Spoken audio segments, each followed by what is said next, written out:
Alors sur la question soulevée à TPMP, un couple moderne est-il un couple qui se trompe? Alors en fait, cette question a été dévoyée parce qu'elle a été détournée sur un extrait vidéo de l'émission de TPMP qui regardait un sujet concernant Laetitia Hallyday qui parlait de sa relation amoureuse et sa vie sexuelle et de couple avec Johnny Hallyday. Mathieu Delormeau réagissait à l'extrait que disait Laetitia Hallyday dans le sens où bah voilà, ils étaient en couple mais les deux allaient voir plus ou moins ailleurs. Et Mathieu Delormeau avait répondu c'est ça le couple moderne. Sauf que c'est différent de dire que une relation de couple qui voit ailleurs, c'est ce qu'on pourrait un peu qualifier plus ou moins de relation libre en fait. C'est-à-dire vous êtes en couple avec quelqu'un, mais vous ne vous interdisez pas de voir ailleurs. Mais ça, c'est pas de la tromperie. Ici, dans le couple, ça marche comme ça. Et c'est ça, en ça que Delormeau avait dit, c'est ça le couple moderne. Et pas dans le sens, un couple qui fait que tromper son conjoint est un couple moderne.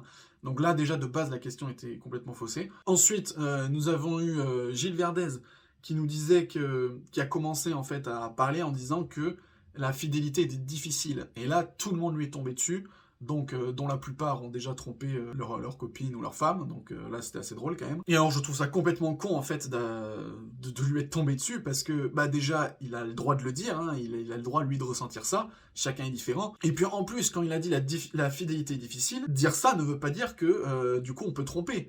Et la preuve en est, c'est que jusqu'à présent, et des choses qu'on sait, c'est que lui qui a dit ça n'a jamais trompé, alors que ceux qui lui ont tombé dessus ont tous trompé leur meuf. Et donc oui, je suis d'accord avec lui, la fidélité peut être difficile et peut être très dure. Il y a X facteurs qui rentrent en compte. Déjà le fait de rester des années tout le temps avec la même personne, le fait qu'il peut avoir des problèmes dans ta vie de couple, qu'il peut avoir de la lassitude, qu'il peut avoir X raisons, enfin de toute façon, c'est ça qui me fait rire, c'est que on regarde les statistiques, le nombre de couples qui se séparent, donc sans parler même des divorces, on sait que les divorces c'est 50% des mariages, mais même tous ceux qui ne se marient pas et du coup qui ne divorcent pas, mais comptez le nombre de personnes qui ne sont pas restées avec la même personne depuis, je sais pas moi, la première fois, depuis qu'ils sont avec quelqu'un. Donc c'est bien que rester en couple avec quelqu'un, c'est hyper difficile. Donc là, bien sûr, on parle de fidélité, donc ça veut dire que oui, tu peux quitter ton partenaire avant d'aller voir ailleurs.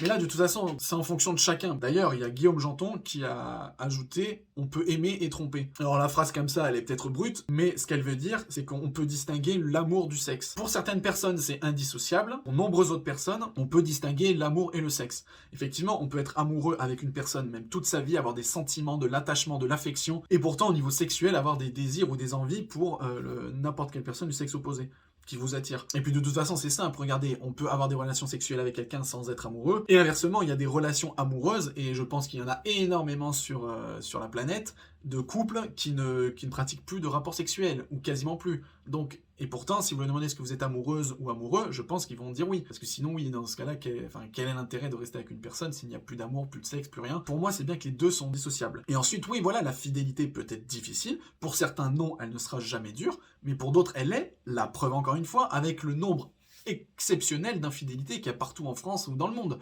Donc, si c'était quelque chose de facile, ça serait 10% de la population qui tromperait, ou 5%, je sais pas.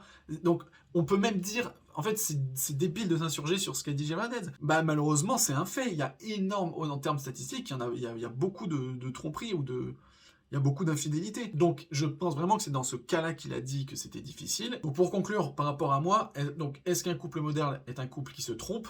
Bien sûr que non. Même si niveau sexuel ça va peut-être pas, il y a au moins du coup encore de l'affection ou quelque chose comme ça qui fait que préserver la personne avec qui t'es, tu ne vas pas lui faire de mal en trompant. Mais par contre, je pense que la véritable question qui était le fait de vivre en couple comme ça et d'avoir une espèce de vie de relation libre et tout ça, ce que Delormeau disait avec c'est ça un couple moderne, même si je pense que dans les mœurs c'est encore c'est vraiment minoritaire et marginal, je suis plutôt d'accord avec lui, dans le sens où c'est pas un truc qui se fait facilement, mais c'est juste que c'est un fait par rapport à nos grands-parents et encore plus à nos ancêtres. On voit bien que maintenant dans nos sociétés qui vont à 200 l'air, où il y a tout ce que vous voulez, on voit bien que justement c'est de plus en plus dur de rester fidèle avec une personne et en tout cas de rester des années avec, tout le long. Et généralement, les causes de séparation, c'est quoi? C'est pas forcément qu'il n'y a plus d'amour entre les deux, c'est justement parce qu'il y a infidélité. Et en fait, c'est ça le problème, c'est que je pense que dans cette société où c'est de plus en plus difficile de rester fidèle avec quelqu'un, que ça soit au niveau sexualité ou même dans les moments difficiles, tout ce que vous voulez, c'est beaucoup plus dur. Bah là déjà, sur l'aspect juste sexualité, je pense que si les couples, que ce soit l'homme comme la femme, arrivent à une plus grande ouverture justement sur le sujet du sexe, je pense que statistiquement, il y aura beaucoup moins de couples brisés si justement ce couple accepte ça. Parce que c'est une cause majeure de séparation. Donc c'est en ça que oui, je suis d'accord avec Delormeau de dire que un couple de relation libre, et non pas un couple qui se trompe, parce que se tromper, ça veut dire qu'il n'y a pas accord dans les deux partenaires, c'est un couple moderne.